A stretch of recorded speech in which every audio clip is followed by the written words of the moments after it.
संताची त्यांच्या कृपादाने कथेचा विस्तार बाबाजी सद्गुरु दास तुका जिथे ज्ञान विज्ञान संजीव होते जिथे योग विद्येस सामर्थ्य येते जिथे मानवाला मिळे मोक्ष गाथा तया पायरीशी सदा नम्र माथा कृष्णाय वासुदेवाय हरये परमात्मने प्रणत क्लेशनाशाय गोविंदाय नमो नमः सच्चिदानंद रूपाय विश्वोत्पत्त्यादि हेतवे तापत्रय विनाशाय श्री कृष्णाय वयं नमः नमो विठ्ठला राजया पांडुरंगा नमो रुक्मिणी माऊली ज्ञान गंगा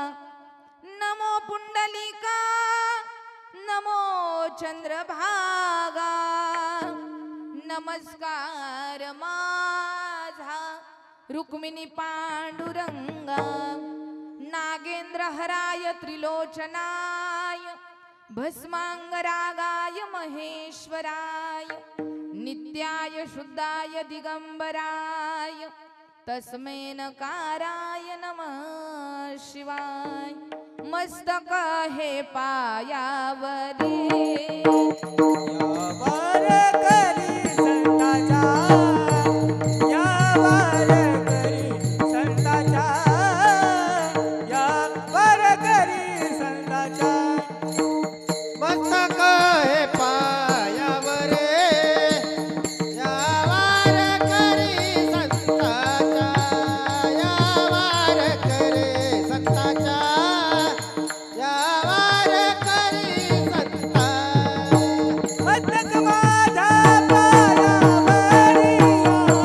यावर करी संताचा यावर करी संताचा यावर करी संताचा मस्तक माझा पायावर यावर करी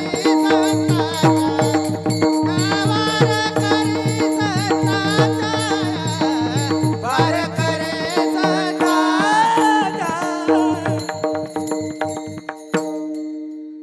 मस्तक हे पायावरी या वारकरी संतांच्या अनुसरे तो अमर झाला अंतरला संसारा न देखती गर्भवास कधी दास विष्णूचे संप्राप्त प्रसंगी चिंतन रूपी सेवे करता निवडलेला अभंग संत मान्य संत लोकमान्य संत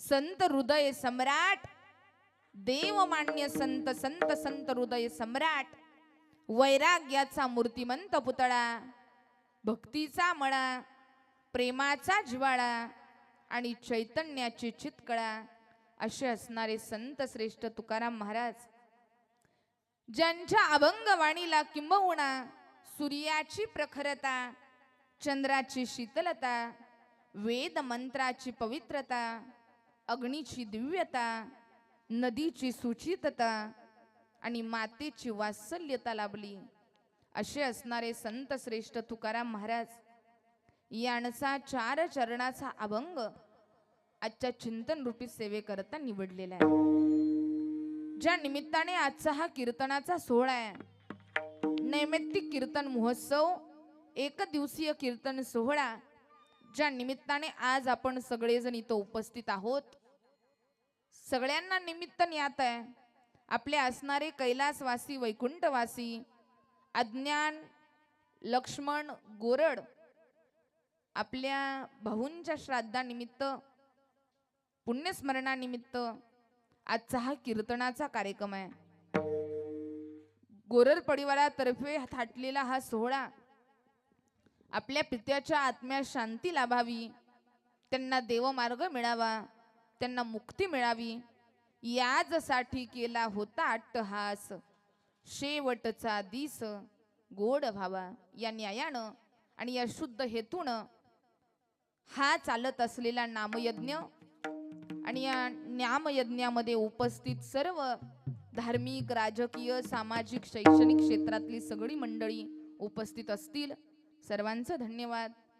श्रोते मंडळी, कुटुंबातील सदस्य, ग्रामस्थ मंडळी असतील, परमार्थिक क्षेत्रातली मंडळी असतील, त्याचबरोबर आमच्या सोबत आलेले आमचे मृदंगाचार्य अनिकेत महाराज असतील, सोबत आमचे गानगंधर्व आमच्या आदरणीय अक्षय महाराज आहेत, वैभव महाराज आहेत, त्याचबरोबर आमचे चोपदार बाबा आहेत, मागे जंडी विना घेतलाय, बाबांचं धन्यवाद. ही सगळी मंडळी, त्याचबरोबर मागे काही आमच्या संस्थेतल्या विद्यार्थिनी 20-25 मुली सोबत आलेल्या आहेत.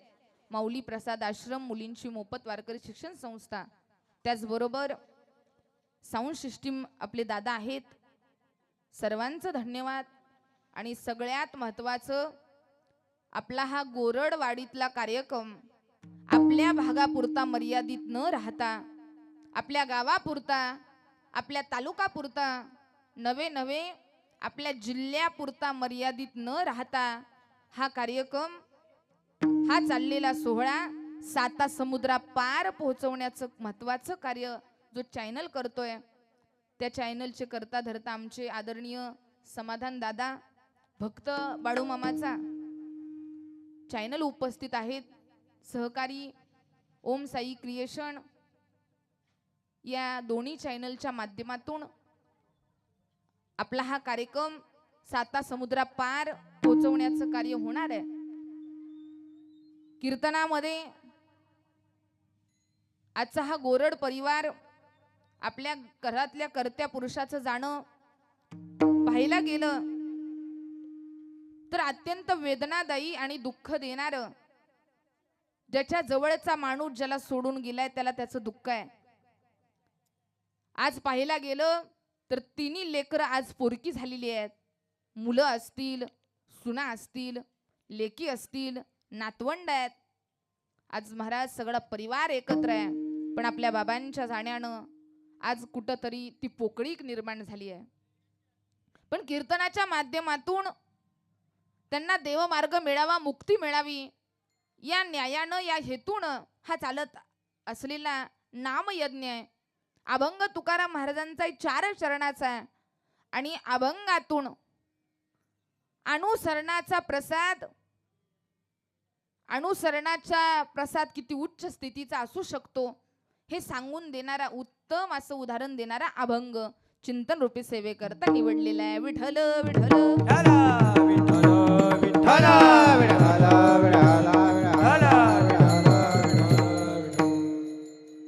तसं पाहायला गेलं तर गोरड परिवार, मी ऐकलं, आल्यानंतर बोलणं झालं, अत्यंत गरीब परिस्थितीतून, हालाकीच्या परिस्थितीतून प्रगतीच्या मार्गाला जाणारा परिवार आहे. सदाचाराचं जीवन जगणारा, सद्मार्गावर, सद्विचारांवर चालणारा हा परिवार आहे. तसं पाहायला गेलं तर माणसाची ओळख ही स्वतःवरती असावी. गोरडवाडीकर लक्ष देऊन ऐका. जगामध्ये आपल्याला अनेक माणसं पाहायला मिळतात. काहींची ओळख ही स्वतःवरती अवलंबून असते. स्वतःवरती ज्याची ओळख असते तो झाला फर्स्ट क्लास, म्हणजे स्वतःवरती त्याची ओळख आहे. फर्स्ट क्लास मध्ये त्याचा महाराज विभाग होतो. काहींची ओळख ही आपल्या वडिलांच्या नावावरती असते. बापावरून त्या मुलाला ओळखलं जातं, याला म्हणायचं सेकंड क्लास. स्वतःच्या नावावरून ओळख फर्स्ट क्लास, वडिलांच्या नावावरून ओळख सेकंड क्लास. आणि काहींची ओळख महाराज जावयाला सासऱ्याच्या नावानं ओळखलं जातं, याला म्हणायचं थर्ड क्लास. जावयाला कधीच सासऱ्याच्या नावानं ओळखू जाऊ नये, काय उपयोग नाही त्याचा. आणि अजून एक पुढचं आहे महाराज. एक म्हणजे स्वतःची ओळख फर्स्ट क्लास, बापावरून ओळख सेकंड क्लास, ठीक आहे. सासऱ्यावरून जावयाची ओळख थर्ड क्लास. आणि बायकोवरून काही नवऱ्यांना ओळखलं जातं महाराज, यांना कोणता क्लासच नाही, यांचं अवघड आहे, हे कोणत्याच क्लासमध्ये येत नाही. तसं माणसाची ओळख ही स्वतःवरती डिपेंड असावी. स्वतःची काहीतरी ओळख असावी. एक गोष्ट लक्षात ठेवा, पुरुष मंडळींनी विनंती आहे थोडी, तर पुढे येऊन बसा. पुढे जागा आहे, पुढे या. चला. विठ्ठल विठ्ठल विठ्ठल विठ्ठल विठ्ठल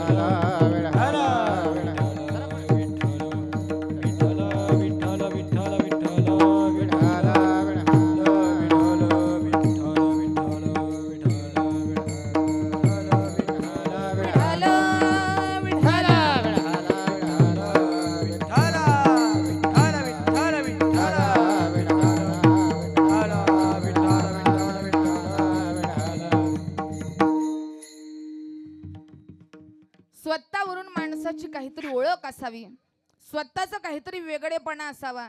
पण एक गोष्ट लक्षात ठेवा, असं करत असताना माणसाला मोठीपणा नसावा. लक्ष आहे ना महिला मंडळ, गोरडवाडीकर, ऐकताय ना तुम्ही? बोर झाले का? मी घरी जाऊ का? काहीतरी रिॲक्शन द्या. सगळ्यांचं इकडे लक्ष असू द्यात, बाकीच्यांचं काय चालायचं ते चालू द्यात. हा अठ्ठास गोरड परिवारानं याच्या करता केलाय. हे कीर्तन हे गेलेले बाबा आहेत त्यांच्यासाठी नाही, हे कीर्तन आमच्यासाठी नाही, हे कीर्तन तुमच्यापर्यंत काहीतरी पोचावं, लोकांना काहीतरी ज्ञान मिळावं, लोकांना काहीतरी सद्विचार, लोकांपर्यंत काहीतरी चांगले विचार पोचावेत, याच्याकरता कीर्तन आहे. स्वतःचं नाव मोठं व्हावं, स्वतःचा वावा होवा, याच्याकरता जगणारे तुम्ही आणि आम्ही आहे. स्वतःचं नाव मोठं व्हावं, लोकांना मला ओळखावं, ओळख आपली मोठी असावी, याच्याकरता जगणारे तुम्ही आणि आम्ही. पण लोकांनी मला ओळखू नये, लोकांनी माझं नाव पण घेऊ नये, या विचारावरती जगणारे त्याला संत म्हणतात.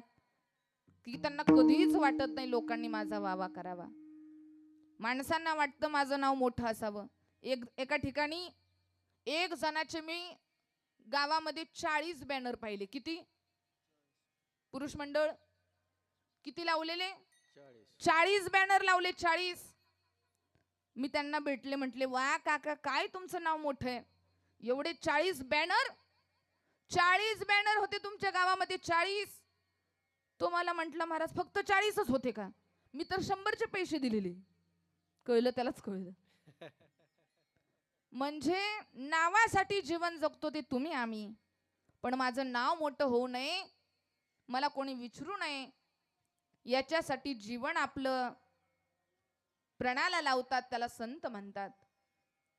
म्हणून माणसानं जीवनामध्ये जीवन जगत असताना कुणाची कॉपी करू नका, अनुकरण करू नका कुणाचं. 2 शब्द आहेत महत्वाचे, एक अनुकरण आणि एक अनुसरण. पहिला शब्द आहे अनुकरण. अनुकरण म्हणजे कॉपी. ह्यानं ही वस्तू घेतली की मला ती पाहिजे, त्यानं 4 चाकी घेतली, मला पण तिच्या गळ्यामध्ये एवढ्या तोळ्याचा घंटण आहे, मला सुद्धा पाहिजे. तिच्यासारखी साडी, तिच्यासारखी पर्स, तिच्यासारखं राहणं मला पाहिजे, त्याच्यासारखा बंगला, त्याच्यासारखी गाडी, त्याच्यासारखं ऐश्वर्य मला पाहिजे. याला काय म्हणायचं? बोला बोला. अनुकरण. काय म्हणायचं? अनुकरण. हे झालं अनुकरण. पण माणसाचं जीवन हे अनुसरणातलं असावं. अनुसरणातलं म्हणजे भगवंताच्या चरणी शरणागती पत्करणं. अनुसरणाचा सरळ सरळ अर्थ आहे शरणागत होणं.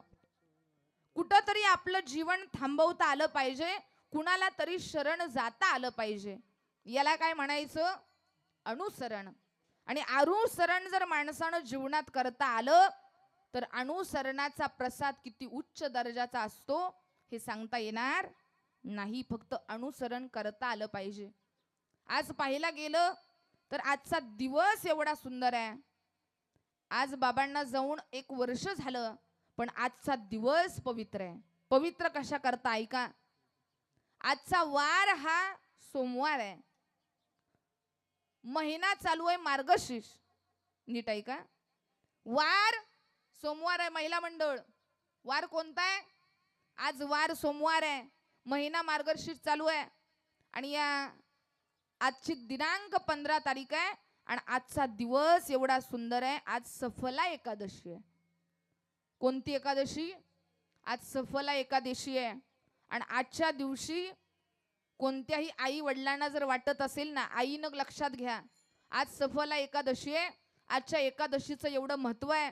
एखादा तुमचा मुलगा 30 वर्षाचा असो, 40 वर्षाचा असो, 10 वर्षाचा असो, आज तुमच्या मुलांना कोणत्या कामात यश येत नसेल, तुमच्या मुलाचं शाळेत डोकं चालत नसेल, तुमचा मुलगा कामात कमी पडत असेल, नको त्याच्या नादाला कामधंदा करत नसेल, नुसता वायपट पळतोय, धावतोय इकडं तिकडं, त्याला कोणतं काम करण्यात आवड नाही, त्यांच्या जीवनामध्ये काही चांगलं घडत नसेल, तर आजचा दिवस एवढा सुंदर आहे. कीर्तन झाल्यानंतर घरी गेल्यानंतर हा उपाय करा. ज्यांना ज्यांना वाटतंय आपल्या लेकराच्या जीवनामध्ये चांगलं व्हावं, तुमचा मुलगा 40 वर्षाचा असू द्यात, 30 वर्षाचा असू द्यात, 50 वर्षाचा असू द्यात, घरी गेल्यानंतर काय करायचं?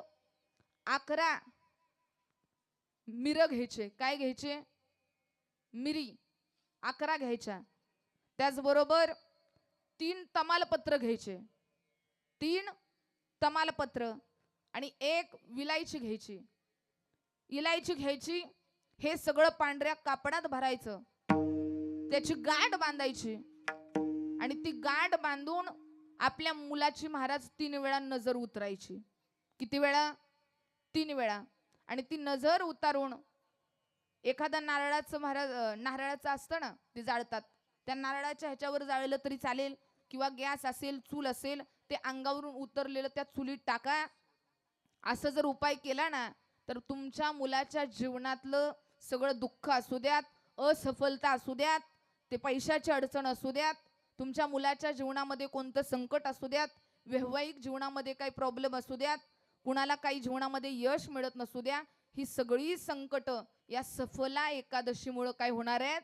दूर होणार आहेत आणि आयुष्यामध्ये सफलता आल्याशिवाय राहणार नाही. म्हणून हा उपाय आज नक्की करून बघा. आजचा दिवस खूप सुंदर आहे, म्हणून एकादशीचं व्रत करायला शिका. का? व्रत एकादशी करीन उपवास, गाईन हरनिशि मुखी नाम, गाईन हरनिशि मुखे नाम, गायिना हरनिशि मुखे नाम. व्रत एकादशी करीना उपवास, हरनिशि मुखे नाम. व्रत एकादशी करीना उपवास, गायिना हरनिशि मुखे नाम. व्रत एकादशी करीना उपवास, गायिना हरनिशि मुखे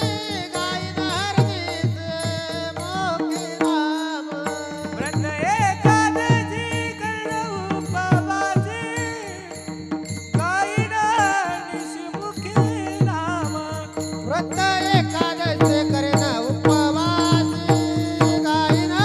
हरनिशि मुखे नाम, गायिना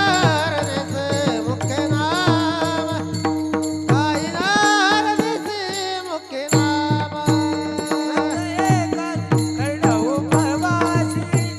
गायिना हरनिशि मुखे नाम, गायिना हरनिशि मुखे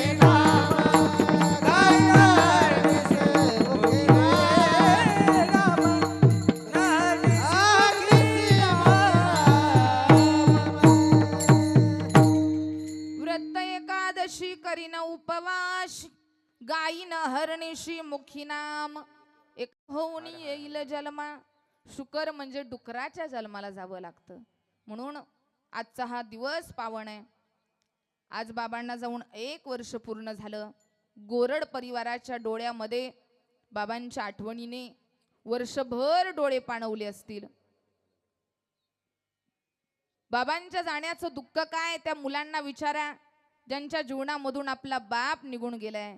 अरे ज्याच्या जीवनामधून ज्याची आई निघून गेली आहे ना, त्याला आपल्या आईच्या जाण्याचं दुःख विचारा.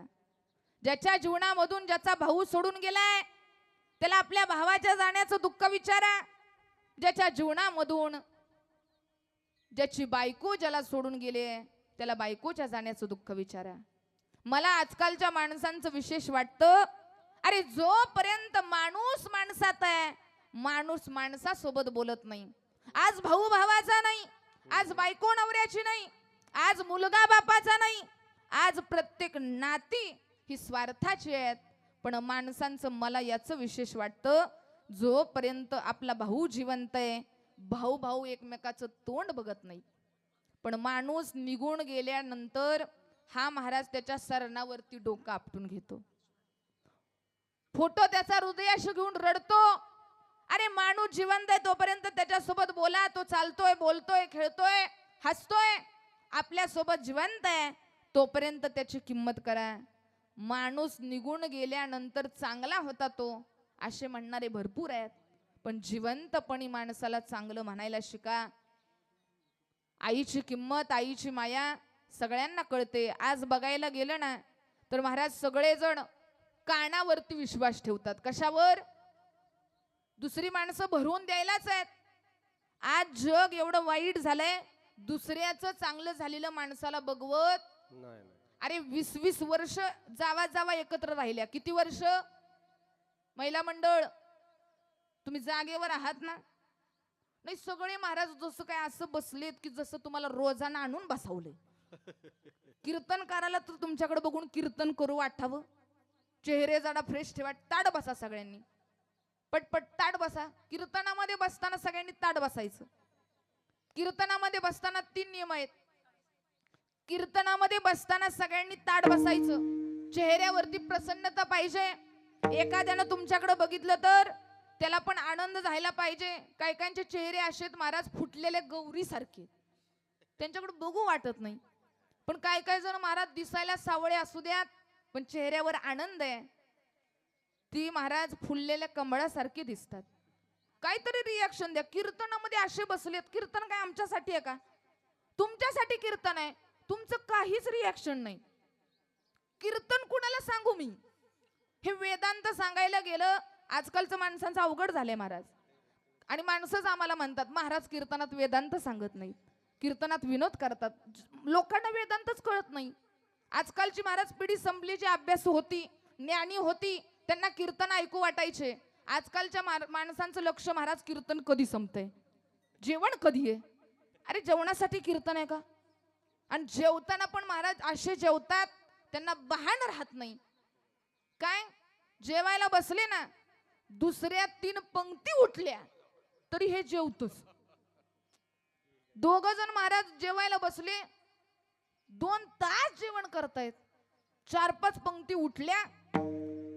त्याला विचारलं अरे बाबा 3-4 पंक्ती उठल्या, उठ ना. तो म्हटला अरे निवांत जेवण कर, काय गरज नाही घाबरायची, जेवण कर निवांत. का बरं? अरे बोर्डवर लिहिलंय ना जेवणाची वेळ 12 ते 3, जेवण कर. म्हणजे कुठं माणसं काय डोकं चालवतील? जेवणासाठी कीर्तन आहे का? कीर्तन कशा करताय? कीर्तन कशा करताय हे तरी कळावं. कशा करता हे ठेवलंय, कशा करता हे चाललंय. जगाचं ऐकत बसू नका. ज्यांनी 20-20 वर्ष एकत्र संसार केला अशा जावा जावा सख्या बहिणीप्रमाणे एकत्र राहिल्या, पण शेजारचीने येऊन नुसती काडी टाकावी. अगं तुझी मोठी जाऊ तुझ्या पोराचं नीट बघत नाही, तिला बघवत नाही चांगलं, असं म्हणल्यावर महाराज दुसऱ्या दिवशी ही बारकी वेगळंच निघते. म्हणजे एवढी माणसं महाराज बिघडले. दुसऱ्याचं चांगलं एखाद्यानं मला येऊन विचारावं महाराज तुमचे नातेवाईक कसे आहेत? मी म्हटलं माझे नातेवाईक 1 नंबर. असे नातेवाईक सगळ्यांना भेटावे. मला माझ्या नातेवाईकांकडे बघून असं वाटतं त्यांच्या अंगावर फुलं टाकावी. माणसं म्हणली एवढे चांगले आहेत. हा मला वाटतं फुलं टाकावीत पण कुंडी सकट.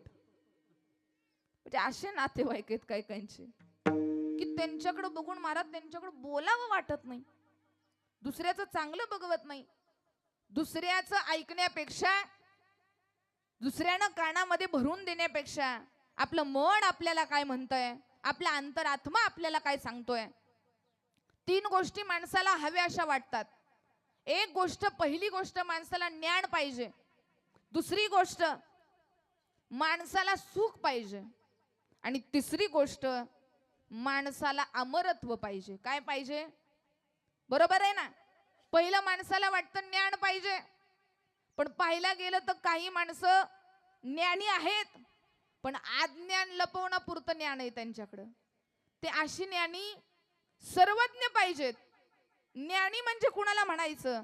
अरे जगामध्ये एकच ज्ञानी झाला, योगी पावन मनाचा योगी पावन मनाचा योगे पावन मनाचा योगे पावन मनाचा योगी पावन मनाचा योगी पावन मनाचा योगे पावन मनाचा योगे पावन मनाचा साहे अपराध जनता साहे अपराध जनता योगी पावन मनाचा योगी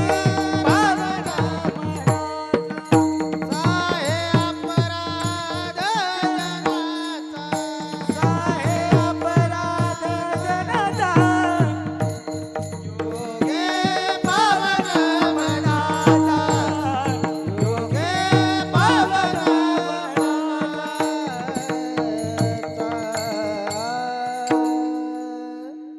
योगी पावन मनाचा साहे अपराध अजनाचा ताटी उघडा ज्ञानेश्वरा ताटी उघडा ज्ञानेश्वरा. याला खरं ज्ञानी म्हणायचं, खरं योगी म्हणायचं. जगाच्या पाठीवर एकच ज्ञानी आणि एकच योगी झाले, विश्व माऊली ज्ञानोबराय. ज्ञानाचा सागर सखा माझ ज्ञानेश्वर ज्ञानाचा सागर सखा माझ ज्ञानेश्वर ज्ञानाचा सागर सखा माझा ज्ञानेश्वर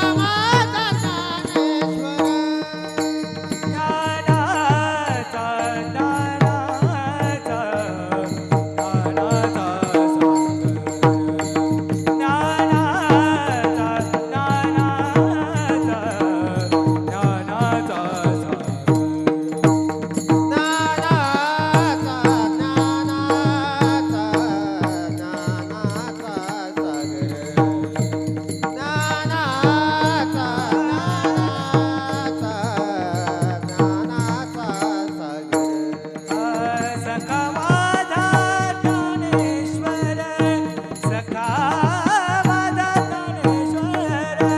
ज्ञानाचा ज्ञानाचा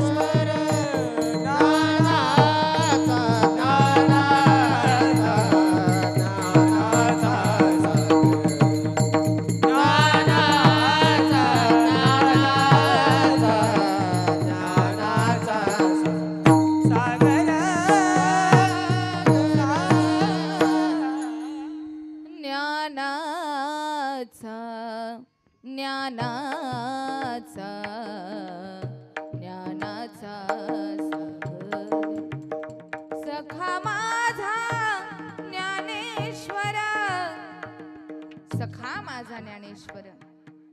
जगाच्या पाठीवर सर्वज्ञ, सर्व गोष्टीतलं सगळ्या गोष्टीतलं ज्याला ज्ञान आहे असा एकच परमात्मा आहे, तो म्हणजे भगवान परमात्मा.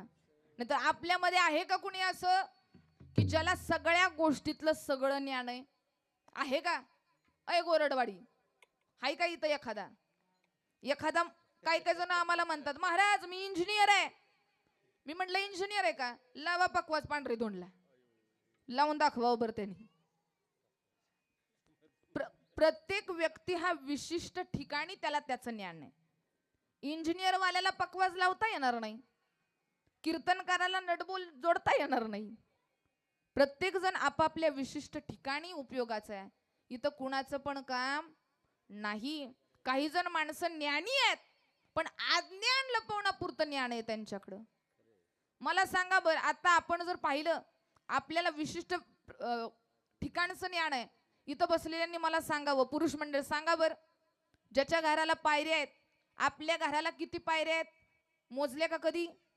ज्याचा मजला आहे 4 मजली मोजले का? महिला मंडळ, तुम्हाला प्रश्न आहे. तुमची टाइम आत्ता चालू होतोय लगेच संपतोय. मला सांगा तुमच्या उजव्या हातात किती बांगड्या आहेत आणि डाव्या हातात किती बांगड्या आहेत? संपला टाइम, मोजू नका आता. लगेच मोजायला लागले महाराज. खऱ्यानं बोला बरं का. आहे का माहिती आपल्याला? एवढ्या दिवस आपल्या हातात त्या बांगड्या आहेत, एवढ्या दिवस आपण घरामध्ये चालतोय. माहितीये का आपल्या घराला किती फरशा आहेत? माहितीये का आपल्या हातात किती बांगड्या आहेत? मग आपल्याला आपल्या देहाचं ज्ञान नसतं, मग तो परमात्मा किती मोठा आहे, सर्वज्ञ आहे तो, सगळ्या तो जगाचा या हिशोब आहे. देवांचाही देव, तो या देवांचाही देव, तो या देवाचा हे देवा, तो या देवाचा हे देवा, तो या देवांचाही देव, तो या देवांचाही देव, तो या देवांचाही देव, तो या देवाचा हे देव, तो या देवाचा हे, तो या देवाचा हे देवा.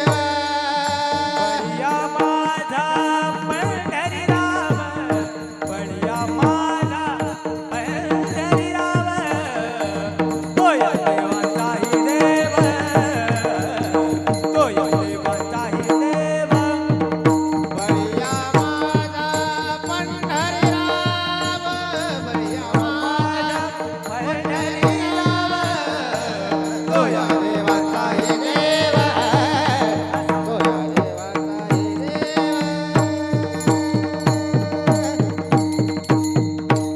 वा, काय योग्य प्रमाणे. तो हया देवांचाही देव, परी तो माझा. अरे जगाचा मायबाप तो भगवान परमात्मा, पण तो माझा कोण आहे? माझा पंढरीनाथ आहे. विठ्ठल माझा, विठ्ठल माझी माता, विठ्ठल माझा पिता, बहीण बंधू चुलता, सखा विठ्ठलची माझा. किती पांडुरंगाची कृपा आहे की सर्वज्ञ जगाला चालवणारा तो आहे. नाहीतर आत्ता महाराज अज्ञान लपवणारी एवढी माणसं आहेत. एक जणाला मी विचारलं, दादा तुमचं इंग्रजी कसं आहे? ती म्हटलं आपलं इंग्रजी 1 नंबर. मी म्हटलं ठीक आहे, असं करा, तिथं जे विकास भाऊ आहेत ना त्यांनी इकडे बोलवा. ती म्हटलं ठीक आहे, बोलवतो महाराज. त्याने हाक मारली, ए विकास कम हिअर. असं म्हटल्यावर महाराज तिकडून विकास इकडं आला. वा वा वा म्हटलं, वा काय छान इंग्लिश आहे तुमचं. विकास भाऊ इथं आले. मी म्हटलं आता असं करा, इथं आलेल्या विकासला इंग्रजीमध्ये परत त्या जागेवर पाठवा. आता ऐका, याला इंग्लिश मध्ये बोलवायचं माहित होतं पण पाठवायचं माहित नव्हतं. पण माणसं हुशार, मी सांगितलंय तुम्हाला, अज्ञान लपवणारी माणसं आहेत. हा काय महाराज, हा बहादर विकास आधी त्या कोपऱ्यात उभा होता ना त्या जागेवर गेला आणि परत तिकडून म्हणतोय, ए विकास कम हिअर. हे पण ज्ञानच आहे ना, हे अज्ञान लपवण्यापुरतं ज्ञान आहे. काही माणसं महाराज एवढे येडे असतात, येडे बरे पण काही काही जण घाल येडे. गुरुवारच्या बाजारात 2 येड्या मित्रांची भेट झाली, येड्यांची. एक येड दुसऱ्याला म्हणतोय, काय दादा खूप दिवसानं भेटला, किती दिवस झालं भेट नाही, कुठं निघाला? म्हणलं बाजारातून आलोय. आता ही येड होतं ना, ती दुसरं महाराज येड होतं, ती धोंड्याच्या महिन्यात जन्मलेलं, जरा चाबरच होतं, इथं नाही नकून. ती धोंड्याच्या महिन्यात जन्मलेलं जरा आगाव होतं. ती कसं करतय दुसऱ्याला, ए ऐक मी तुला एक प्रश्न विचारतो, त्याचं मला उत्तर दे. माझ्या पिशवीत काय आहे हे जर सांगितलं तर याच्यातले आंबे तुला. बघा, पहिला काय प्रश्न विचारला, एक येड दुसऱ्या येड्याला विचारते, माझ्या पिशवी जर काय सांगितलं तर याच्यातले आंबे तुला. आता एवढं सांगून जर कळत नसेल तर अवघड आहे. तर दुसरं येड कसं करतंय, नाही राव मला नाही माहिती याच्यात काय, सांग ना काय याच्यात. तर पहिलं येड कसं करतंय, ठीक आहे अजून तुला सांगतो, दुसऱ्या प्रश्नाचं उत्तर दे, याच्यात जर किती आंबेत हे जर तू सांगितलं तर याच्यातले 12चे 12 तुला. आता नाही का ह्यांना बुटाने हाणावं महाराज, तरी सुद्धा ह्यांना उत्तर देता येत नसेल तर काय अवघड आहे. एक जण महाराज खिळा ठोकायला लागला, खिळा. आता सगळ्यांना माहित आहे, खिळा जर भिंतीला ठोकताना टोकाची बाजू आहे ते भिंतीकडं का आपल्याकडं.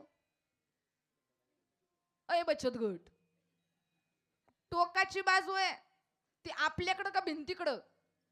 टोकाची बाजू भिंतीकडं आणि जी गोल ठोका मारायचा असतो ते कुणाकडं, आपल्याकडं. एका येड्यानं महाराज उलट केलं, जी ठोकाची बाजू आहे ते आपल्याकडं आणि लागलाय खिळा ठोकायला. मला सांगा किती तास हा ठोकत बसला तर खिळात जाईल. गोरडवारीकर, खिळात जाईल. मग दुसरं शहाणं तिथं आलं, दुसरं शहाणं म्हणते, अरे भाऊ तुझं डोकं चालत नाही का, असं कुठं खेळ ठोकतात का. ती म्हणलं, अरे 2 तास झालं खेळ ठोकतोय आताच जाईना. हे शहाणं होतं, ते म्हणते, अरे हा खेळा ह्या भिंतीचा नाही या भिंतीचा आहे, ठोकत राहा. म्हणजे काय माणसं महाराज करतील सांगता येत. अवघड आहे लोकांचं. इथं अज्ञान लपवणारी माणसं आहेत, पण इथं अज्ञान लपवणारी माणसं नकोत.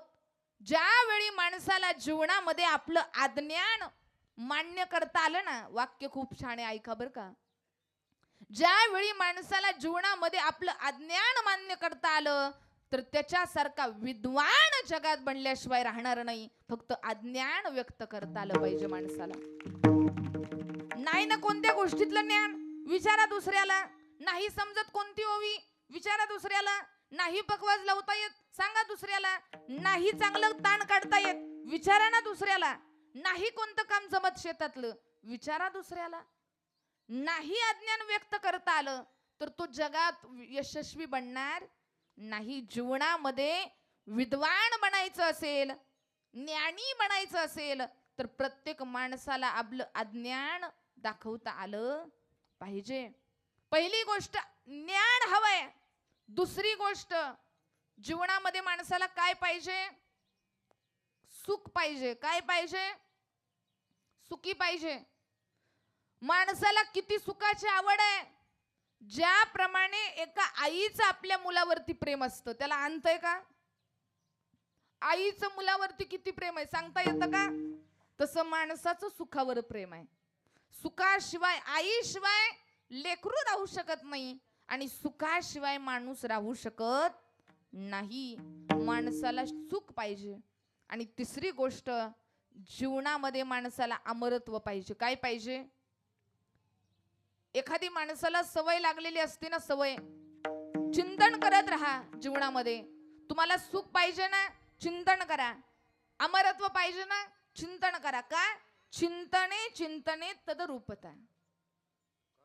ज्याचं आपण चिंतन करतो तसं माणूस बनत जातो. चिंतन करत राहा, चिंतन भगवंताचं. एक दिवस नाही भगवंत झाला तर विचारा. चिंतन करत राहा संतांचं. एक दिवस नाही संत झाला तर विचारा. का नाही होणार, चिंतन करत आलं पाहिजे. मला एक रामायणातला सुंदर असा प्रसंग आठवतोय. ज्यावेळी सीतामाईला पळवून नेलं, कुणी, रामानं. हा, जागेवर आहात सगळे. रावणानं पळवून नेलं. याचं उत्तम उदाहरण श्रीलंकेमध्ये बरं का. श्रीलंकामध्ये अशोक वाटिका आहे. काय, अशोक शब्दाचा अर्थ लक्षात घ्या. अशोक, जिथं कोणता शोक नाही, कोणती चिंता नाही, कोणतं दुःख नाही, अशी ती वाटिका होती, अशोक वाटिका. अशा अशोक वाटिकेमध्ये तिथं सीतामाईला आणून ठेवलं रावणानं.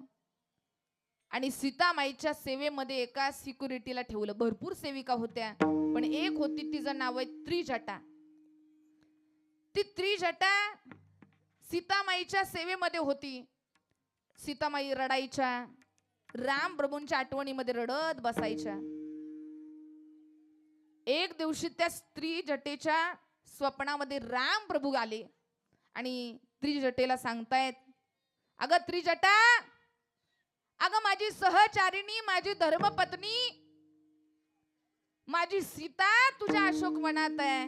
माझ्या सीतेचा सांभाळ कर ग, माझ्या सीतेची सेवा कर. माझी सीता माझ्याशिवाय राहू शकत नाही, तिचा आधार बन. राम प्रभू कुणाच्या स्वप्नात गेले? गोरडवाडीकर. कुणाच्या? गेलं सगळं कीर्तन डोक्यावरून. त्रिजटेच्या. त्रिजटा ही रावणाची सेविका आहे. रावणानं त्रिजटेला सीतामाईच्या सेवेकरता ठेवलं. त्या त्रिजटेच्या स्वप्नात जाऊन रामप्रभू सांगतायत की माझ्या सीतेची सेवा कर बर का, माझ्या सीतेच्या डोळ्यात अश्रू येऊ देऊ नको. त्रिजटा धाड दिशेने उठली. त्रिजटा उठून सीतामाईला भेटायला गेली तर अनेक सेविका होत्या. समजावून सांगतायत सीतामाईला, रडू नका, रडू नका. सीतामाई रडतायत. त्रिजटा आली आणि सीतामाईला सांगते, माझा विश्वास ठेवा. राम प्रभूने मला स्वप्नात येऊन सांगितलंय, माझ्या धर्मपतीला सांभाळा, धर्मपत्नीचा सांभाळ करा, तिच्या डोळ्यातून अश्रू येऊ देऊ नका, माझ्यावर विश्वास ठेवा, मी तुमच्याच साईडने. आता मला सांगा, एखादा वाईट वागणारा व्यक्ती जर अचानक चांगला आपल्यावर बोलायला लागला तर आपल्याला त्याचा विश्वास बसेल का? बाबा मागणं नाही म्हणतात, बरोबर आहे. एखादा माणूस नेहमी शिव्यागाळ करणारा, तिरकस बोलणारा, अचानक जर तो राम राम करायला लागला तर आपल्याला पटेल का? एखादा कीर्तनाला न जाणारा व्यक्ती, कथा कीर्तन न करणारा व्यक्ती, तो जर कीर्तन ऐकायला गेला, कथेला गेला तर ते आपल्या दृष्टीला पटत. एक जण महाराज कधीच न कीर्तनाला जाणारा, कधीच कथा न ऐकणारा, तो कथेला गेला, पूर्ण रामायण ऐकलं आणि घरी आला. त्याला प्रश्न विचारला, वा वा दादा, तुम्ही रामायण ऐकून आला, कथा ऐकली, एवढं तुम्ही 7 दिवस रामायण ऐकलं, सांगा रामायणातलं काय घेतलं? आता जो कधीच महाराज कथेला नाही, कीर्तनाला नाही, तो चांगली गोष्ट घेईल का? त्यानं उत्तर दिलं, खूप छान रामकथा होती, मला चांगलीच पटलेली आहे, तुम्ही त्यातलं घेतलं काय? तो म्हणला, मी त्यातलं हेच घेतलं की दुसऱ्याची बायको पळवून आणायची आणि मेलो तरी सोडायची नाही. म्हणजे याने कुणाचं कॅरेक्टर घेतलं? कुणाचं? रावणाचं. पण एका साधकाला प्रश्न विचारला, सांगा राम कथा ऐकायला तुम्ही गेलाय, राम कथा सुंदर 7 दिवस ऐकली, सांगा राम कथेतून तुम्ही घेतलं काय? उत्तर खूप सुंदर आहे, नीट ऐका बर का. राम कथेतून घेतलं काय? एक साधक सांगतोय, ऐका. राम कथा आपल्याला हे शिकवते, तुम्ही सत्मार्गाने असाल, न्याय मार्गाने चालत असाल तर पशु पक्षी तुम्हाला साथ देतील, पण तुम्ही वाईट मार्गाने चालत असाल, अधर्माने चालत असाल तर स्वतःचा भाऊ तुमच्या सोबत राहणार नाही. हे उदाहरण तुम्हाला रामायणातून शिकता येतं. सत्मार्गातून कोण चालला? राम प्रभू चालले, न्याय मार्गाने चालले, पशु पक्षी साथ देतील. अरे वानरांनी साथ दिली कुणाला? राम प्रभूंना. पण कुमार्गाने जो चालला त्याचं नाव रावण. मला सांगा, मरताना रावणाचा भाऊ त्याच्या सोबत होता का? भाऊ सुद्धा सोबत राहत नाही, कारण वाईट मार्गाने चाललाय. तशी ही त्रिजटा सांगते सीतामाईला, मी सेविका जरी रावणाची असली तरी सुद्धा मी सेवा कुणाची करते? मी भक्ती राम प्रभूची करते. आणि माते, मी खरं सांगते, माझ्या स्वप्नात येऊन मला राम प्रभूने सांगितलंय तुमची सेवा करायला. रडू नका, तुम्हाला गॅरंटी आहे ना राम प्रभू येतील? हो येतील. तुम्हाला इथून रावणापासून सोडून नेतील? हो सोडून नेतील. तुम्हाला कोणतं दुःख होणार नाही? हो, होणार नाही. राम प्रभू रावणाला मारतील? हो, मारतील. त्यांचं युद्ध होईल? हो, होईल. इथून तुमचा रावणाचा पराभव करून विजय करून जाचाल? हो, जाचाल. मग रडताय कशा करता? त्यावेळी सीतामाईनं उत्तर दिलं, मी रडण्याचं एकमेव कारण असं आहे, मी एक दृश्य पाहिलं.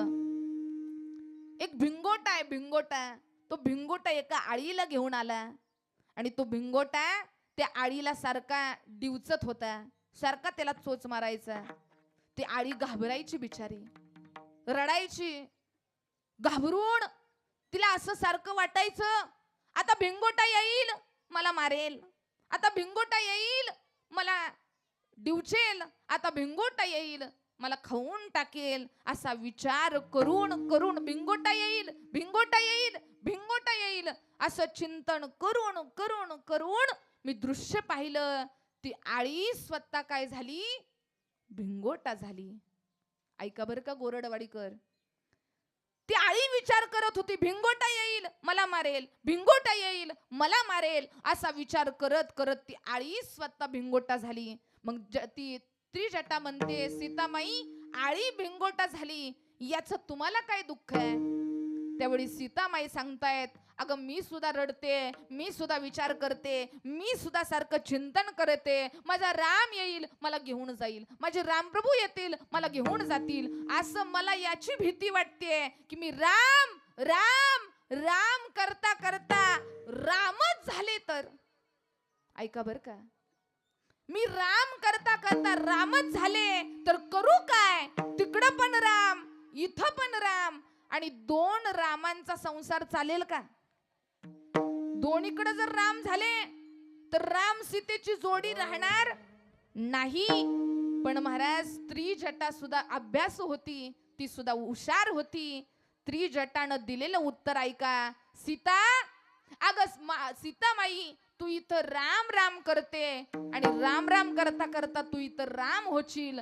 अगं पण तिकडं सुद्धा राम प्रभू तुझं चिंतन करतायत, ते सुद्धा म्हणतायत, सीता सीता सीता, तू जर राम राम करता राम झाली तर तिकडं सुद्धा राम प्रभू सीता सीता करता सीता होतील.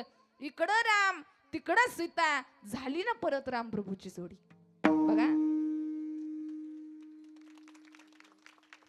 काय सुंदर उत्तर दिलं. याला म्हणायचं चिंतन, याला म्हणायचं आपली श्रद्धा, आपला विश्वास. चिंतन असावं माणसाचं. काही जण म्हणतात, महाराज कुठं देवाच्या नामस्मरणानं देव होता येतं का? अरे कुठं संतांच्या नामस्मरणानं मार्ग भेटतो का? चिंतन करा. अरे ती भिंगोटा, ती आळी भिंगोटा झाली, सीतामाई राम होतील, मग तुम्ही आम्ही भगवंत होणार नाही का? नक्कीच होईल ना. आपल्याला पण अमरत्व भेटेल. तुम्हाला वाटतंय मला अमरत्व भेटावं? अमृताचा प्याला पेला तरी अमरत्व भेटणं सोपं नाही. पण तरी सुद्धा अमृताचा प्याला पिल्यानं अमरत्व भेटेल हे सांगू शकत नाही. पण कीर्तनामधली कथा अमृत सेवन केल्यानं तुम्हाला सायुज्यता मुक्ती मिळाल्याशिवाय राहणार नाही, याची गॅरंटी मी देऊ शकते. ही ताकद नामस्मरणाची आहे. आणि असं जर केलं, असं जर जीवनाचा तुम्हाला सहयोग करता आला, असं जर जीवन तुम्हाला या वाटेवर नेता आलं, तर तुमचं जीवनामध्ये काय होणार आहे? अभंगाचं पहिलं चरण. अनुसर तो अमर झाला, अनुसर तो अमर झाला, अनुसर तो अमर झाला, अनुसर तो अमर झाला. अनुसर तो अमर झाला, अनुसर तो अमर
अनुसरे तो अमर झाला अंतरला संसारा.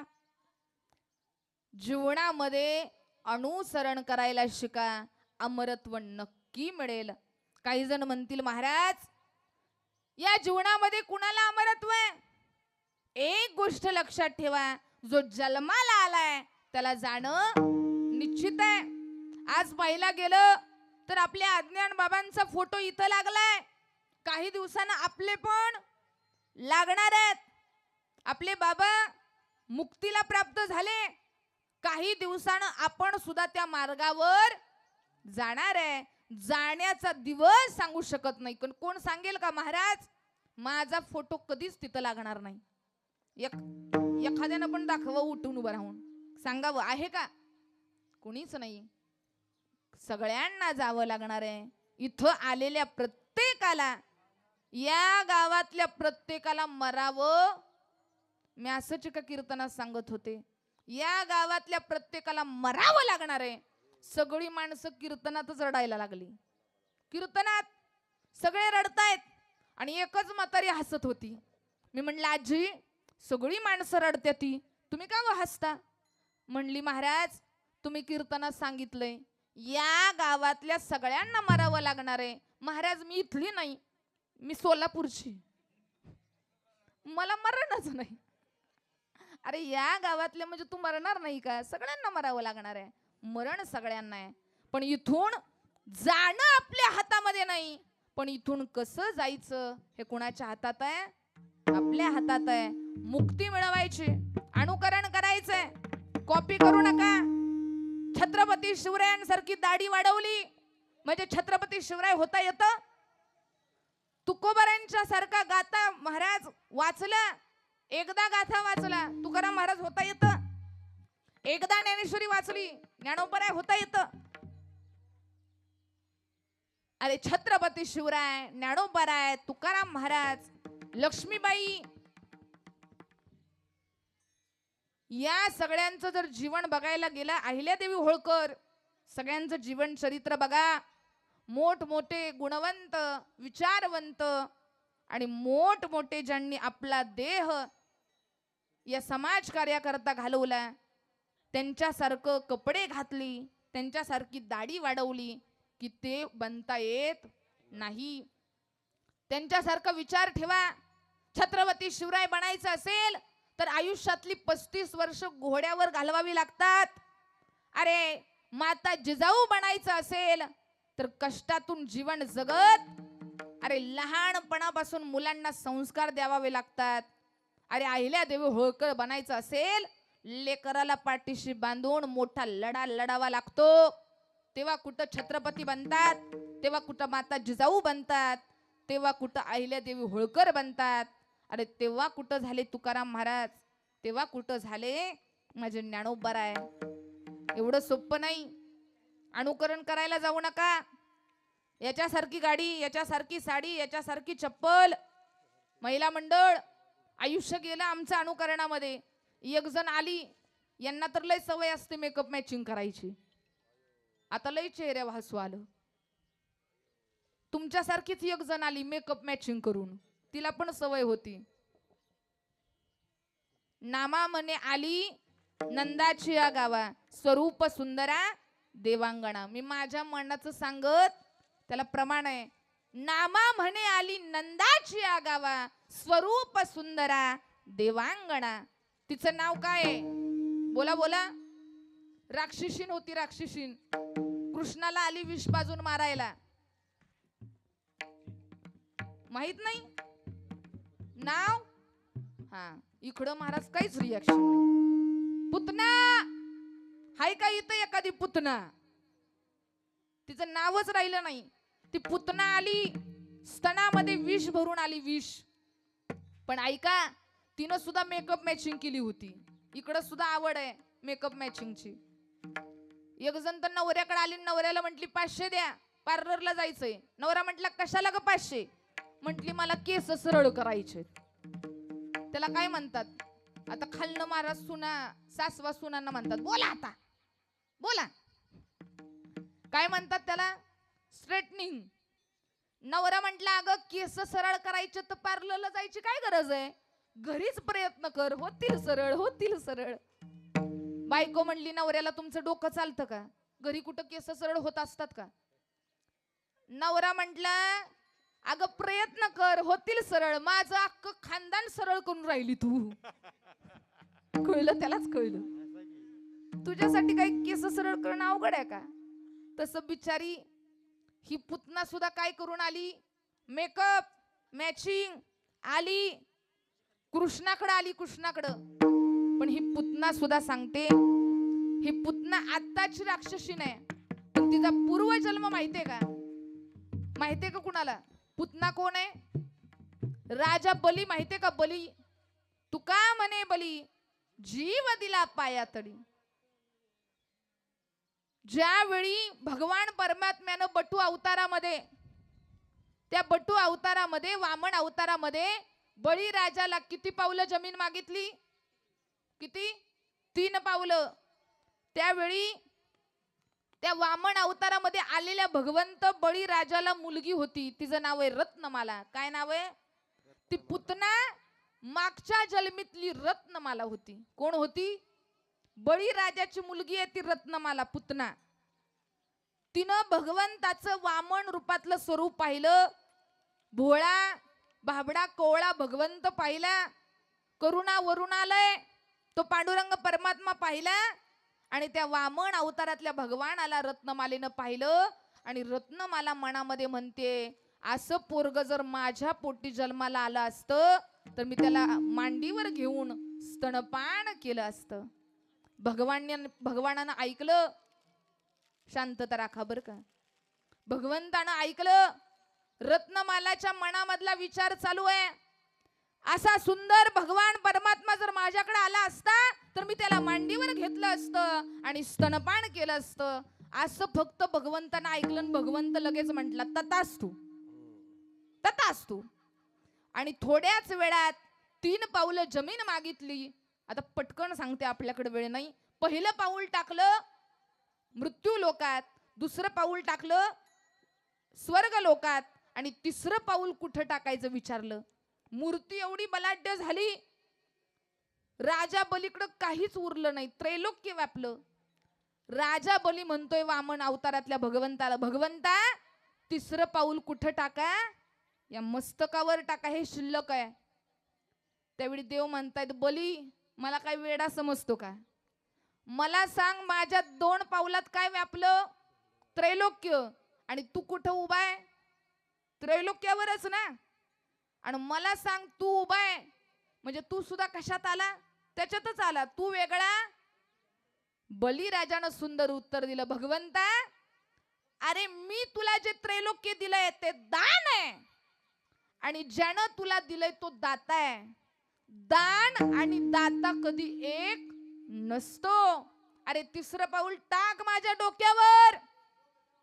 वामन अवतारातल्या भगवंतानं 3रं पाऊल घेतलं, डोक्यावर टाकलं. बळी राजा पाताळात जायला लागला, बळी राजा खाली जायला लागला.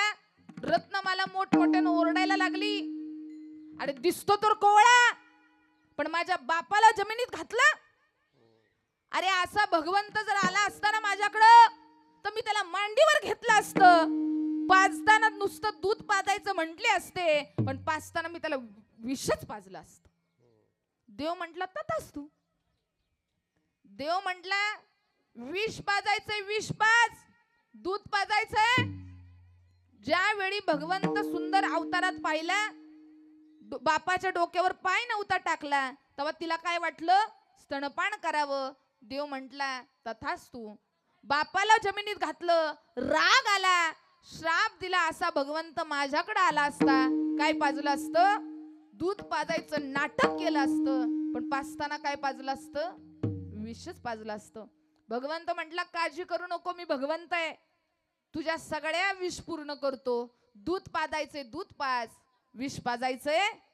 आणि तीच रत्नमाला या कृष्ण अवतारामध्ये कोण झाली, पुतना झाली. आली महाराज, यशोदा मातेने कृष्णाला पाळण्यात घातलेलं. पुतना आली, यशोदा मातेला विचारते, कृष्णा आहे का हो जागा. मी त्याला भेटायला आलीये असं म्हटल्यावर यशोदा माता म्हटली कृष्ण झोपलाय आता. पण पुतनेचा आवाज ऐकला की यानं आतमध्ये मुद्दाम रडायला सुरुवात केली. ती म्हणते आई अगं भवानीचं गिरायक असं पाठवू नको, येऊ देत तिला. उठला वाटतं कृष्ण, आणा त्याला. कृष्णाला घेतलं मांडीवर आणि पुतनेनं स्तनपान करायला सुरुवात केली. भगवंतानं आधी विष पिलं, परत रक्त पिलं, परत त्या पुतनेचा पंच प्राण ओढायला सुरुवात केली. तशी पुतना ओरडायला लागली, सोड मला, सोड मला. अरे दिसताना तर बालक दिसतोय. मी म्हंटल बालक आहे, बालक आहे, पण ही तर टेक्सोची मोटर आहे. प्राण ओढायला लागला, मोठ्यानं ओरडायला लागली, सोड मला, सोड मला. भगवंत म्हणतोय पुतने एक तर मी कुणाला धरत नाही आणि धरलं तर सोडत नाही. बघा त्या महाराज पुतनेचं पंचप्राण ओढलं आणि पुतना महाराज जमिनीवर पडली, मुक्त झाली. ऐका त्या पुतनेला श्रीकृष्ण म्हणतोय पुतने अगं आता तू राक्षसीन राहिली नाही. तुम्हाला स्तनपान केलं ना, आता तू या कृष्णाची आई झाली आहे. त्या राक्षसीनीला सायुजता नावाची मुक्ती दान केली. याला म्हणायचं श्रीकृष्ण मुक्तिदान केली. अनुसरे तो अमर झाला अंतरला. आणि असं जर झालं तर अशा दासांना काय भोगावं लागत नाही. अभंगाचं दुसरं चरण. देखती गर्भवास न देखती गर्भवास न देखते गर्भवास न देखते गर्भवास कधी दास विष्णूचे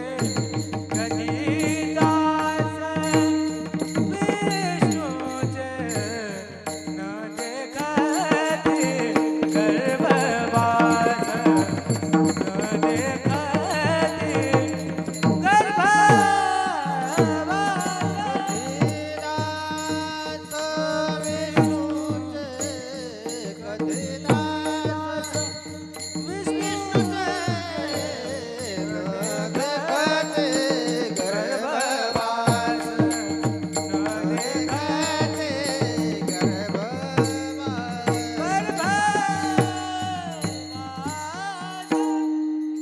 सायुजता नावाची मुक्ती प्राप्त झाली. परत गर्भवासाला जायची गरज न देखती गर्भवास कधी दास विष्णूचे. म्हणून ज्याला आपला शेवट चांगला करायचा आहे, आपलं जीवन अमरत्वाला न्यायचंय, त्यानं जीवनामध्ये अनुसरण करा, भगवंताची सेवा करा, आई वडिलांची सेवा करा. ज्या निमित्ताने आपल्या गोरड परिवारानं हा सोहळा थाटलाय. आज आपल्या बाबांना जाऊन 1 वर्ष पूर्ण झालं. मी तुमचे 10च मिनिटं घेणार आहे. मला अभंगाच्या शेवटी घेऊन जायचंय तुम्हाला. ज्या निमित्ताने आजचा हा कीर्तनाचा सोहळा आहे. आज पाहिला गेलं तर कशा करता कीर्तन आहे, कशा करता हे नामस्मरण आहे, कशा करता हे चाललेला सोहळा आहे. आज बाबांचा आत्मा इथं आलेला आहे. तू का म्हणे पितृ आशीर्वाद देती, कल्याण इच्छिती सर्व काळ. आज आपल्या मुलांना भरभरून पाहतायत, आपल्या सुनांना, लेकरांना, लेकीला आशीर्वाद देतायत. ज्याच्या जीवनामधला बाप गेला ना, त्याचं महाराज आयुष्य संपलं. त्याच्यात गावात मान राहत नाही, घरात मान राहत नाही, कोण किंमत देत नाही. माणसानं कितीही मोठं झालं ना तरी 2 गोष्टीला घाबरावं. तो माणूस कधीच आयुष्यामध्ये मागं राहत नाही. एक म्हणजे घरातल्या वडीलधाऱ्या बापाला घाबरावं आणि जीवनामध्ये माणसानं पाप करायला घाबरावं. बापाला आणि पापाला जो घाबरायला शिकला, जो व्यक्ती बापाला आणि पापाला घाबरला, त्याच्यासारखा यशस्वी आयुष्यात दुसरा कोणी नाही. फक्त माणसानं पुण्याच्या मार्गाने चला, सत्कार्य करा, जीवनामध्ये 2 गोष्टी अंगीचारा. जिवंतपणी मायबापाची सेवा करा आणि मायबाप गेल्यानंतर त्यांचं स्मरण ठेवा. मुलांचं मायबापांच्या प्रती दोनच कर्तव्य आहेत. एक आई वडिलांची सेवा आणि दुसरं आई वडिलांचं स्मरण. आई वडील जिवंत आहेत, आई वडिलांची सेवा करा. आई वडील गेल्यानंतर असाच आई वडिलांचा पुण्यस्मरणाचा कार्यक्रम ठेवा, त्यांना स्मरणात ठेवा. अरे काय केलं आमच्या मायबापानं? रक्ताचं पाणी केलं.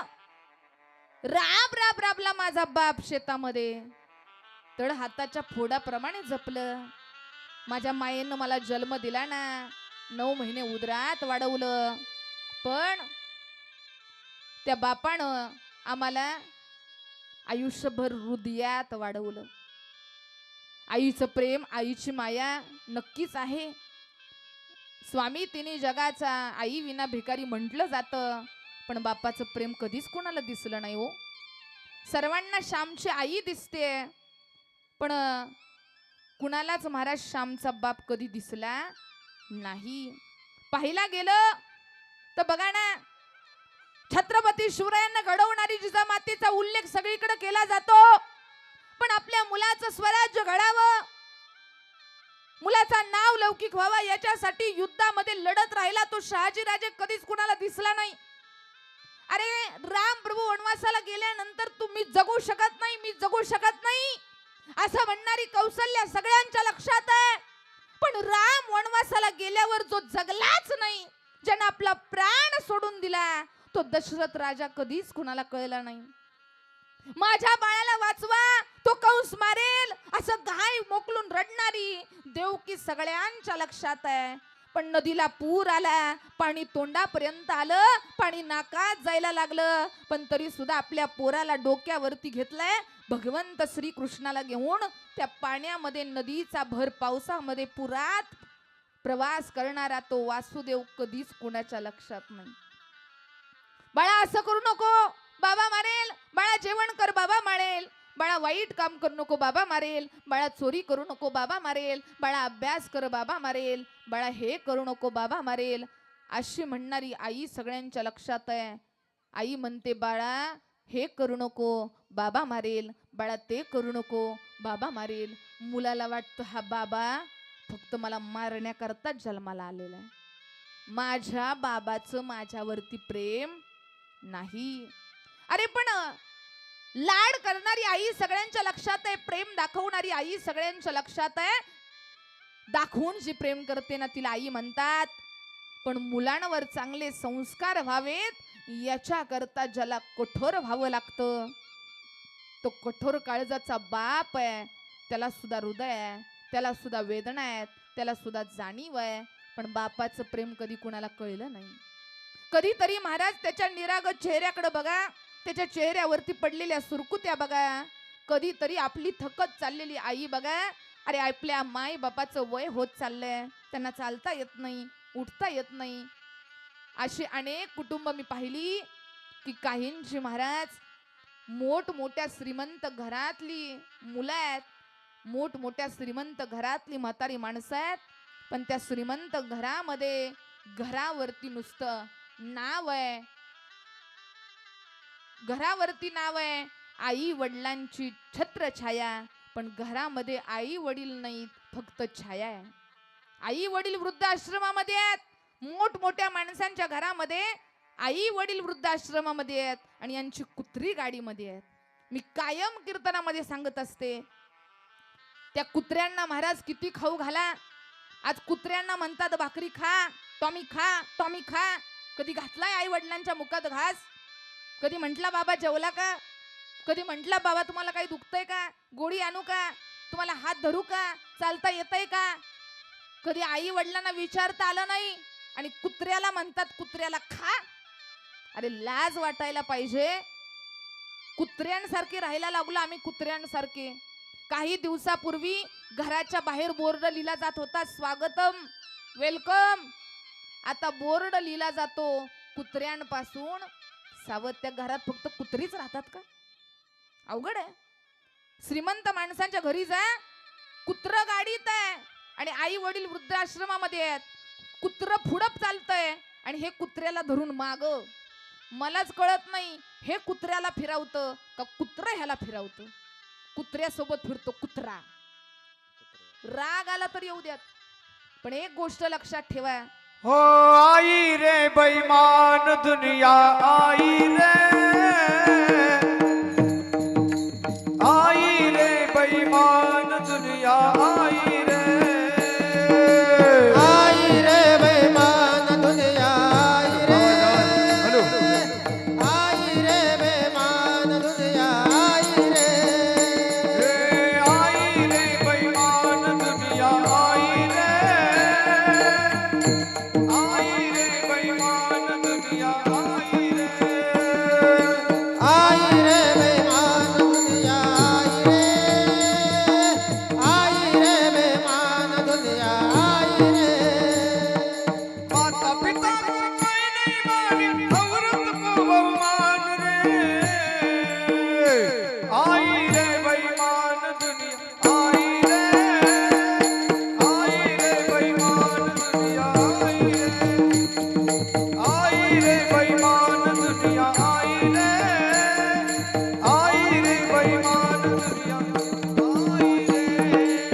आई रे बेईमान दुनिया आई रे, आई रे, आई रे बेईमान दुनिया आई रे, आई रे बेईमान दुनिया आई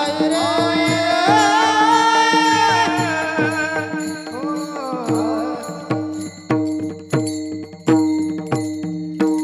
आई रे बेमान दुनिया आई रे, आई रे बेमान दुनिया आई रे. माता पिता को कोई नहीं माने औरत को बहुमान. आई है बेमान दुनिया आई है, आई है बेमान दुनिया आई है. अवघड आहे लोकांचं महाराज. नको त्याला लोक पोजत बसतील, नको त्याला विचार करत बसतील. काही माणसं महाराज आता सांगते,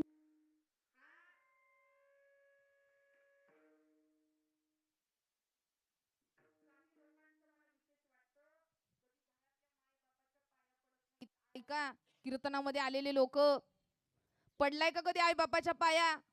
इथं आई बापाच्या पाया पडत नाहीत. विठ्ठल विठ्ठल विठ्ठला विठ्ठला विठ्ठला विठ्ठला विठ्ठला विठ्ठला. ऐका, आपल्या घरातल्या माय बापाच्या पाया पडायला कधी जमलं नाही आणि मोठमोठे आता निवडणुकीचे दिवस आहेत, त्या आमदाराच्या पाया पडतात. काय त्यांच्या कानात बोलतात. आणि तो माझ्याबरोबर बोलला, अरे तू त्याला चहा पाण्याचं विचारत होता, तू काय चर्चा करणार आहे? फोटो टाकणार स्टेटसला, आमदार साहेबांसोबत चर्चा. अरे तू त्यांच्या चहा पाण्याचं बघत होता, चर्चेचं काय? काय माणसं महाराज. ज्या बापानं आयुष्यभर तुमच्यासाठी रण काढत राहिला, रण. टीव्ही मध्ये विराट कोहलीनं 100 रना पूर्ण केल्या की आम्ही उठून टाळ्या वाजवतो. आमचा बाप आयुष्यभर शेतामध्ये रना पूर्ण करतोय, आमचा संसार पूर्ण होण्याकरता, आमचं भवितव्य पूर्ण होण्याकरता. आमचा बाप आयुष्यभर रनाच काढतोय, धावाच काढतोय. वाजवल्या का कधी त्याच्यासाठी टाळ्या? वाटलं त्याचं कधी कौतुक? अरे ज्या मायबापानं संसाराचा गाडा ओढला, तुला कधी त्यांना जेवला का विचारायला जमलं नाही? कधी ज्या बापानं तुला गाडी घेऊन दिली, ज्या बापानं तुला बंगला बांधून दिला, त्याच बापाला म्हणतो तुम्ही आमच्यासाठी केलं तरी काय? त्या आईला म्हणतो आमच्या आईचं डोकं चालत नाही, आमच्या बापाला काय कळत नाही. मी तर म्हणते आईचं डोकं चालत नसतं तर आईनं डोळ्यामध्ये कचरा जाऊ नये म्हणून काजळ भरण्याच्या ऐवजी वाटून मिरचीच भरली पाहिजे होती, तेव्हा कळलं असतं. आणि कीर्तनामध्ये आलेल्या पुरुष मंडळांना माझं सांगणं आहे, कीर्तनामध्ये उभी असलेली युवा पिढी, तुम्ही सगळेजण संस्कारी आहात, ज्ञानी आहात. चांगल्या दादांसाठी मी अजिबात बोलत नाही, नाही तर काही काहींना लय राग येतो महाराज माझा. कुणी ह्यांना कीर्तनाला बोलावलं? इथं बसल्यावर म्हणतेच सगळे खरंय महाराज, खरंय महाराज. कीर्तन झाल्यावर म्हणणार त्यांना काय कळतं, त्यांचा धंदा आहे तो. अशी लोक आहेत. आता सुद्धा काही माणसं उभी आहेत, पुढे आहेत, त्यांना माझं बोलणं पटणार नाही. काही माणसं कीर्तनाला आलेलीच याच्या करता असतात, त्यांना काय कळतं. पण एक गोष्ट ऐका, इथं चांगल्या वागणुकीच्या मुलांना मी अजिबात बोलत जे चांगले असतील, सुसंस्कृत असतील, त्यांना रागच येणार नाही. ते आपापसात चर्चाच करणार नाही. पण जी खरंच मुलं आहेत ना महाराज, आई बापाला म्हणतात तुम्ही आमच्यासाठी काय केलं. इथं कीर्तनाला बसलेल्या बापांना माझं सांगणं आहे, 50-60 वर्ष तुम्ही कष्ट केलं, आता कष्ट करायचं बंद. 1 रुपया मुलांच्या नावावर ठेवू नका. जे गाबडं महाराज चांगलं घडावं म्हणून तुम्ही लाख रुपयाचा खर्च केला, ज्याला मिशी फुटली नाही, 19-20 वर्षाचं गाबडं दारू ढोसून येतंय, गटारीत पडतंय, 4 चौघांनी बघावं आणि गावातली माणसं नावं ठेवतात रामभाऊचं गाबडं वाया गेलं, दारू पिऊन गटारीत पडतंय. मला सांगा तेव्हा बापाची मान 4 चौघामध्ये शर्मेने खाली होती. पण याच्या विरुद्ध ज्ञानोबाराय तुकोबारायांच्या विचाराचा पोरगा, ज्ञानेश्वरी वाचली आहे त्यांनी, गाथा वाचली आहे, मृदंगाचे बोल पाठ आहेत, हरिपाठाला जातोय, अरे दिसतील त्या माणसाच्या पाया पडतोय. असं जर पोरग गावात आलं तर गावातली माणसं स्वतः 4 माणसं त्याच्या शेजारी गोळा होतात आणि त्याला राम राम घालतात. असं ज्ञानोबाराय तुकोबारायांच्या विचाराचं मुलगा पाहिला तर त्या बापाची मान स्वाभिमानानं ताट झाल्याशिवाय राहणार नाही. वाटू द्यात ना कधीतरी आपल्या बापाला आपला स्वाभिमान, वाटू द्यात ना कधीतरी बापाला आम्ही काहीतरी घडवलं, अरे वाटू द्यात कधीतरी आपल्या माय बापाला की माझं पोरग आयुष्यामध्ये वाया जाणार नाही. कारण ते विचारावरती संतांच्या चालतं. ते विचार, माझ्या मुलीच्या हातामध्ये ज्ञानेश्वरी आहे. अरे एखादा गरीब घराण्यातला बाप असू द्या, अरे मुलीचं लग्न लावून द्यायचं असू द्या, श्रीमंताच्या लग्नाला नाही जाता आलं तरी जाऊ नका, पण कीर्तनाच्या माध्यमातून सांगते, एका गरीब घरच्या मुलीच्या लग्नाला जा. त्याच्या घरच्या लग्नाला गेल्यानंतर डायरेक्ट जेवण करायला बसू नका. त्या गरीब घरच्या मुलीच्या लग्नामध्ये जेवण वाढायला हातामध्ये घ्या. अरे जेवण संपत आलं ना तर पत्रवळीमध्ये जेवण करायला घ्या. नाही दुसरं काही जेवता आलं तर 2च भाताचे घास तोंडात घाला आणि तिच्या बापाला जाताना म्हणा, रामभाव काय पुरीचं लग्न सुंदर केलं, काय छान सोडा केला, अरे जेवण काय सुंदर बनवलं. त्या बापाला आनंद झाल्याशिवाय राहणार नाही. आणि जाता जाता त्या बापानं सांगावं, माझी लेक सासरला चालली आहे ना, अहो मी माझी देताना तुम्हाला लेक नाही देत. माझी लेक घरामध्ये कोणत्या कामात कमी असू द्यात, माझी लेक येताना सोनं नाणं घेऊन नाही येणार, माझी लेक येताना जास्त कपडे घेऊन येणार नाही, माझी लेक येताना तुमच्या घरामध्ये पैसा घेऊन येणार नाही.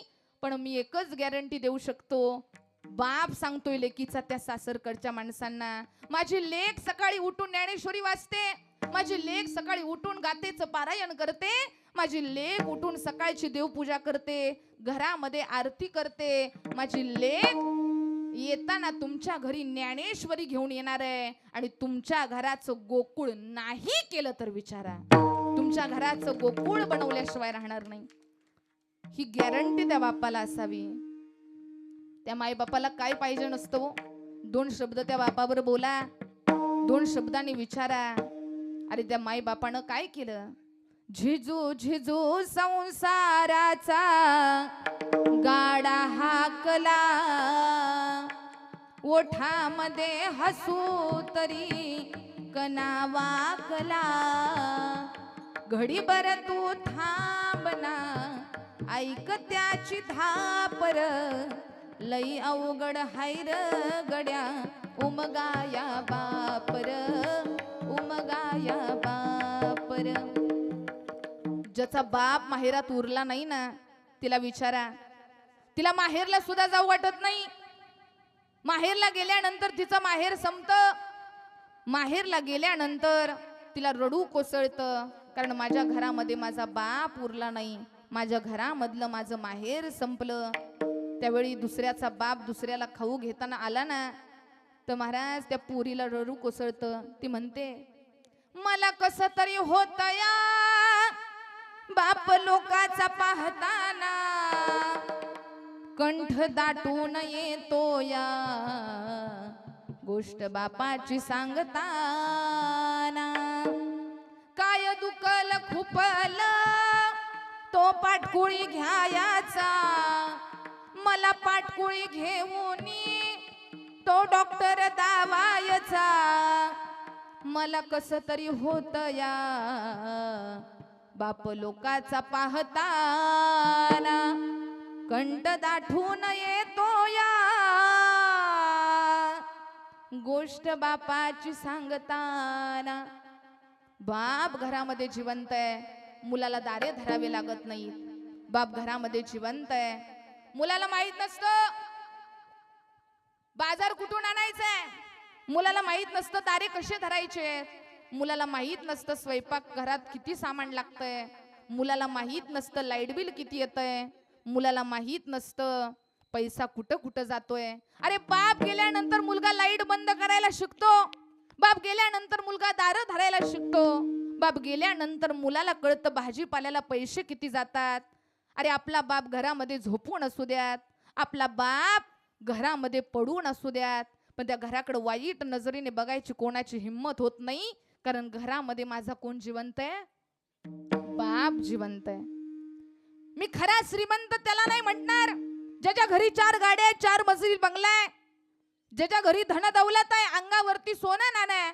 पण मी खरा श्रीमंत त्यांना म्हणेल ज्याच्या घरामध्ये किचन मध्ये राब राब राबणाऱ्या आईच्या चेहऱ्यावरती समाधान आहे आणि बापाच्या चेहऱ्यावरती आपल्यामुळं हसू आहे. त्याच्यासारखा श्रीमंत जगात दुसरा कोणी नाही. जगात आम्ही श्रीमंत आहे, आमच्यामुळे आमची आई सुखवते.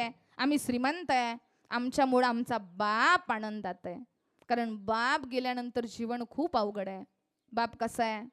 बाप माझा स्वाभिमानी बाळा, लाजाळू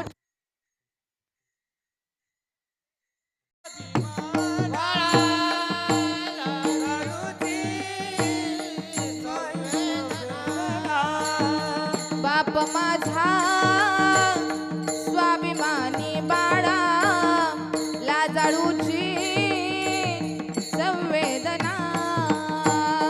बाप माझा स्वाभिमानी बाळा,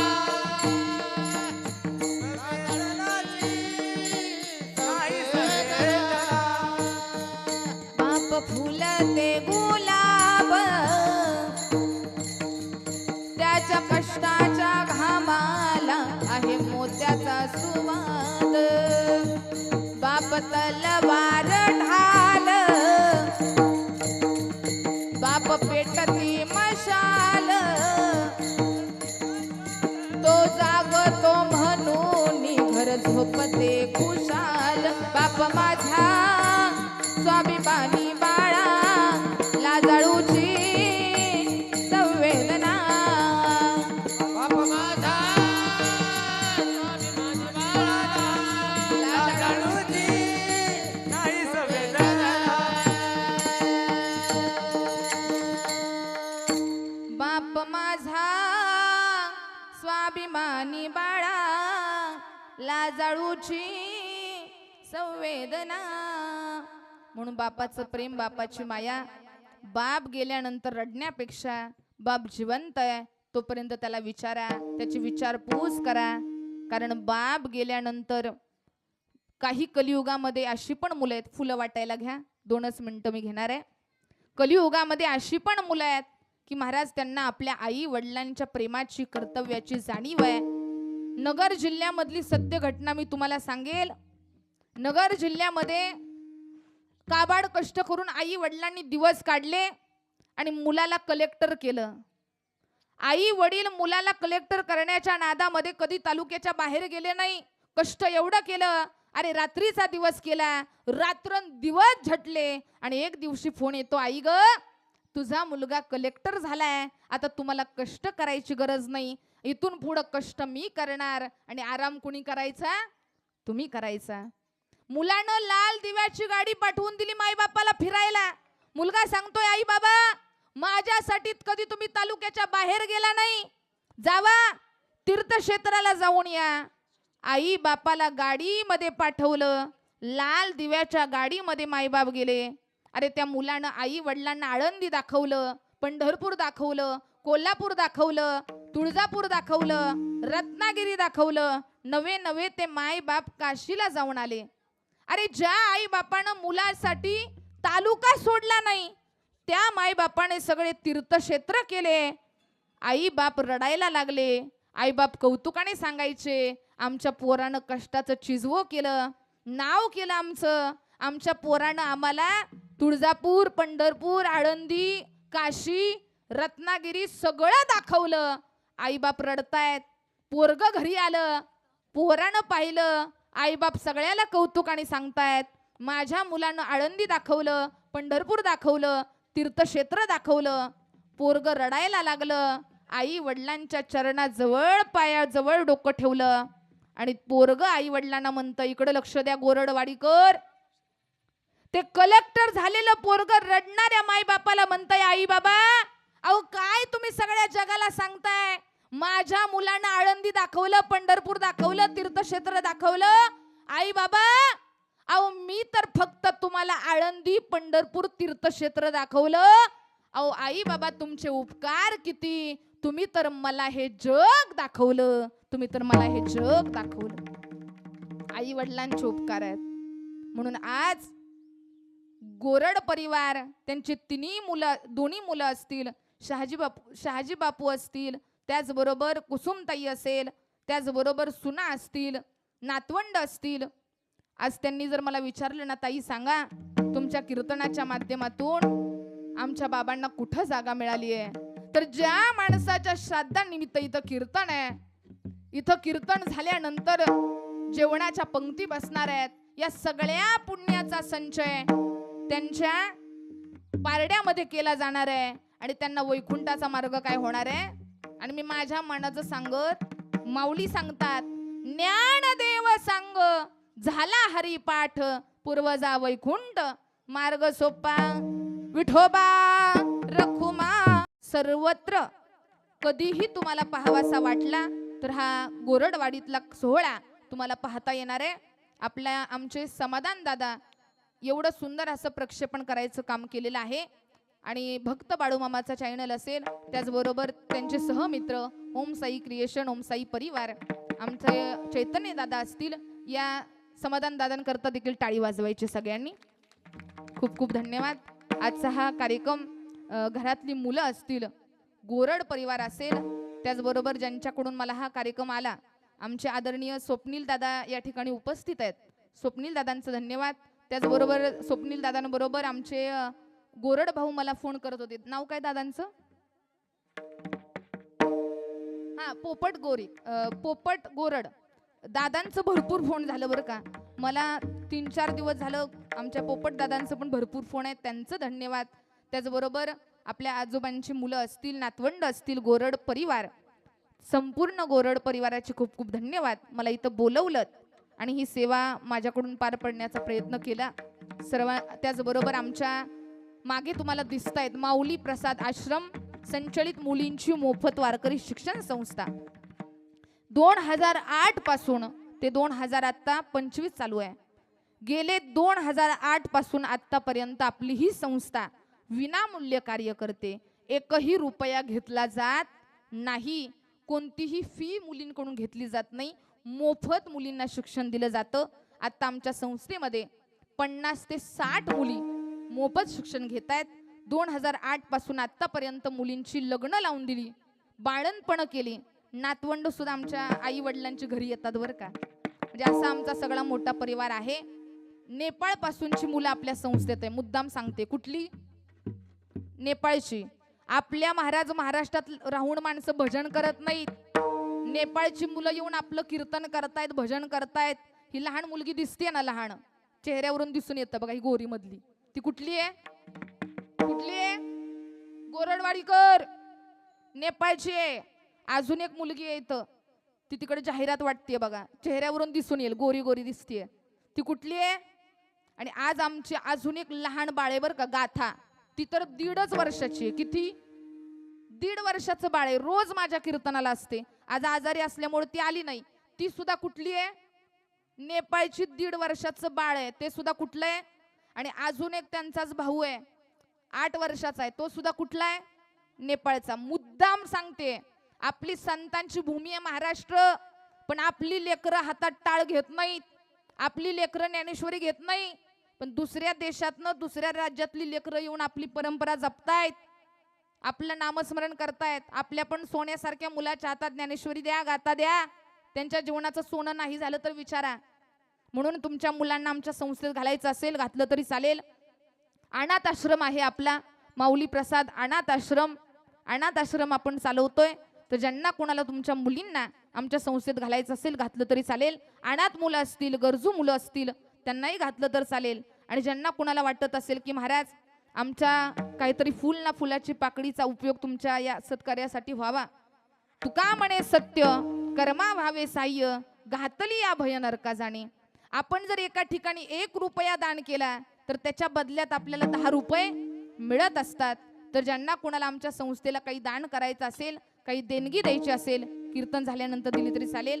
ज्या तुम्हाला जाहिराती वाटलेत मी स्वतः डॉक्टर आहे माझं स्वतः NSMD झालंय मी स्वतः MSc BEd आहे. म्हणजे काही जणांना वाटेल महाराज फक्त कीर्तन करतात शाळेत डोकं चालत आणि माझ्याकडे बघून तर कुणालाच वाटणार नाही मी डॉक्टर आहे. वाटतं का हो? कीर्तनकार वाटतंय का? मग काय पोतराज आहे का? कीर्तनकारच आहे. डॉक्टर पण आहे मी लेक्चरर आहे. माझं झूलॉजी स्पेशल आहे. मला नेहमी कॉलेजमध्ये शिक्षक म्हणून बोलवत असतात पण मला कीर्तनामुळे जाता येत नाही.